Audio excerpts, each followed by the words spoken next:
Hey everybody, welcome back to another video. Today we're going to discuss the Lakers offseason. So before we even start, please leave a like, subscribe, and leave a comment. So first things first, we're going to discuss the Lakers payroll. Currently we're at $76 million, and that's between LeBron and AD. You might be wondering, where's everyone else? Well, we're trading everyone else, that's why. So we're going to go through a couple of steps, and let's get started. So first step is we need to get a young star / young player. And when I talk about young star / player, I'm talking about Colin Sexton. Currently, the rumor is that the Cavs don't want to pay him. And if that's true, we should trade for him. So the trade would look like this. We would trade Kyle Kuzma, 2 second-round picks, 1 first-round pick for Colin Sexton. Realistically, that may or may not happen. If we have to throw in THT room and another pick, I think that would sell them. But I think you would offer this first, and if they want more, then you offer more then. But right now, let's just say this works. So, Colin Sexton, how would he fit? Well, he's only 22 years old, and he averaged 24 points a game last season. He also shot 37% from the three. He also or 38% from the three, 47% from the field, 81% from free throw line, and like I said, he's only 22 years old, and he's going to get better. He's also a natural-born bucket getter. He also played 3-on-5 in Alabama. He has scored like 50 points that game, I think.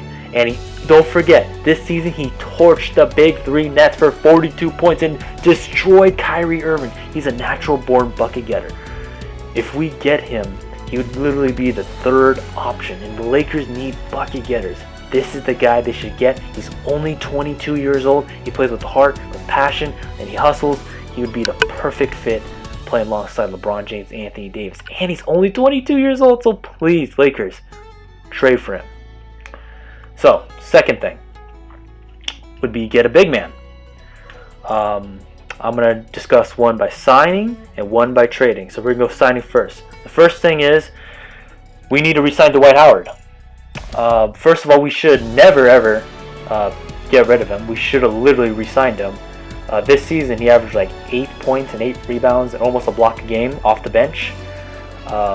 He's part of that championship core, and he's part of that paint defense, which we lost. And we saw everyone literally this year drove into the paint and said, "Hey, Lakers don't got these guys anymore. We're just gonna lay it up every time." So we need to get Dwight Howard so no one can literally score in the paint anymore. And I understand he's getting up there in age, but I think, in the system, I think he will elevate his play. Now, the trade.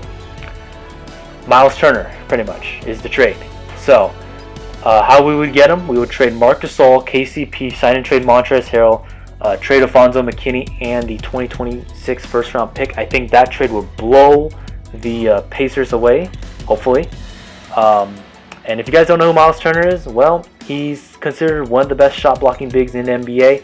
And literally, if you pair that up with Anthony Davis, no one is going to score in the paint. And you have Dwight Howard coming off the bench. Good luck scoring on the paint because everyone's going to fear the paint. He's only 25 years old. He can shoot the three, and he's going to improve every single year. He's basically, I would say, kind of like Rudy Gobert, sort of. In terms of shot blocking, they're about the same. Player-wise, you can make an argument Miles Turner is only 25, so he can maybe be better than Rudy Gobert. That's another take for another day, guys. But, hey, we need Miles Turner. Lakers must make this trade, and if they do, they just got even deeper in that center position and bigs. So, third step is we need shooters. We had the worst three-point shooting team, according to Dave McMenamin, that LeBron James has ever been on in his whole career. This team was the worst three-point shooting team LeBron's ever been on. And you saw what happened. We lost in the first round. So, with that being said, we need to get shooters. And when I say shooters, Doug McDermott. We would use our mid-level exception, sign him to a 2-year, $20 million contract. And Doug McDermott, he averaged 13 points off the bench, shot 38% from three. He's a career 40% three-point shooter.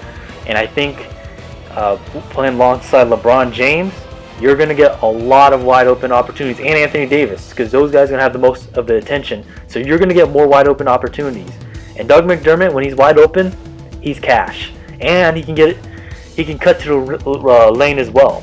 So he's kind of like, you could say a Walmart Kyle Korver, but hey, he's only 29, so who knows? He may be even better. That's a hot take for another day. So next shooter is JJ Redick. Yes, I understand he's old as dirt, and I understand he's coming off injury. I understand he's washed up. I understand he had a bad season last year. That's why we're going to sign him to a vet minimum, guys. Listen, JJ Redick is a career 44 or whatever. He's a career 40% three-point shooter. That's first of all, and considered one of the best three-point shooters of all time. And he averaged 15 points per game when he played with Chris Paul, Blake Griffin, and Jamal Crawford. And he averaged 15 points per game playing alongside Joel Embiid, Ben Simmons, Tobias Harris, and Jimmy Butler. Crazy, but true. So he clearly elevates his play when he plays alongside star players. And if he's in this system, I guarantee you this guy is going to make a lot of wide open shots. He's going to get so much wide open opportunities playing alongside LeBron James and Anthony Davis. He would be a perfect fit. Yes, his defense is kind of questionable, but we can hide him on defense, especially if you have Miles Turner, LeBron James, Anthony Davis. So we pretty much can hide him. So those are your two shooters. So I'm going to discuss some guys we should actually one more thing. Jeff Green. So Jeff Green, the only way we would get him is if the Nets don't win a championship. Because if they win a championship, he's probably going to re-sign there. So Jeff Green, who averaged 11 points per game, shot 40% from 3, we would sign him for a vet minimum. He would be a perfect fit playing alongside LeBron. We saw them in a 2018 playoff run. We saw how good Jeff Green was in that run, even though LeBron did 95% of the work. But hey, Jeff Green is a solid guy off the bench, and he's a good wing defender to play on this team. So now I'm going to discuss guys we should re-sign. So Caruso, I'll re-sign him for a 2-year, $12 million, so $6 million a year. And the reason why is because, well, he's a really good defender, brings energy off the bench, and obviously plays really good with LeBron. So that's why I would bring him back, and he's also a good defender. I would re-sign Keith for vet minimum because he's part of that championship core, and when given the opportunity, he's actually a good basketball player. Re-sign Dudley and re-sign Wesley Matthews. I know those two are questionable, but Wesley Matthews is a good defender, and if he gets his shot back, he's going to be a really good player. Now Dudley, I understand you guys. Why would we do that? Well, here's a couple reasons why. He's part of the championship core. He brings locker room presence. He's a locker room guy, and well, he does giveaways. He does giveaways, guys. If you go through his Twitter, he will sometimes give away his jersey, which why would you want that? But he gives away Laker tickets. So if you ask him on Twitter for Laker tickets, he's going to give you Laker tickets. So that's why we want him back for Laker tickets, and because he's a locker room guy and part of that core. So now we're going to discuss the backup point guard position. So the guy I'm talking about is Derrick Rose. Yes, D Rose. So how would we get D Rose? Well, we would sign and trade Dennis Schroeder to New York, and we would get Derrick Rose. D Rose would be a perfect fit for this Laker offense, and he's also an underrated defender. He averaged 15 points a game off the bench, shot 40% from 3, and he's only 32 years old, so he's not old. And last couple of years, he's not been dealing with injuries. He's actually been staying healthy.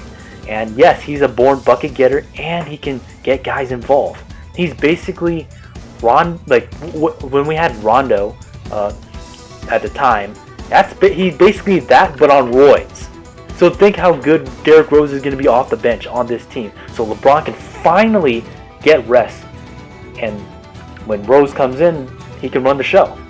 So he would be a perfect fit, and hopefully the sign and trade works out. And the sign and trade, going back to sign and trade, we would sign and trade him, and then the contract would look like this. It would be a 3-year, $30 million contract, which could be paid $10 million a year. So that would be a really good pickup. So now, the very last thing I have to discuss is draft a young player. And the guy that the Lakers should draft is Chris Duarte. This guy, he would be like the steal of the draft. He is a lockdown defender. He averaged 1.7 steals, almost a block a game. He can get his own basket as well. He averaged 17 points a game, shot 53% from the field, 42% from 3, and 81% from free throw land. So this guy would literally be the steal of the draft. He's a really good defender, and he would replace KCP in the starting 5. So, and I understand he's 24, but of all the guys that you can name in the draft, he's NBA ready, and he's a good wing/shooting guard that you can have on your team. So Lakers must draft him with the 22 pick. So, with that being said, we're going to add up the payroll now. So I'll be right back to add this up. So adding up the money, it goes up to $138 million. That's basically plus one of what we had last year. And basically I constructed a better team. So hopefully this plan happens. This one's kind of realistic, so hopefully praying that we get this plan going and hopefully we get something done. So anyways, I hope you all enjoy the video. I'll be making many more Laker off-season moves, or who should they pick up. So hope you all enjoy the video. I'm out. Hope you all enjoy your day, and I'll see you all next time. Peace.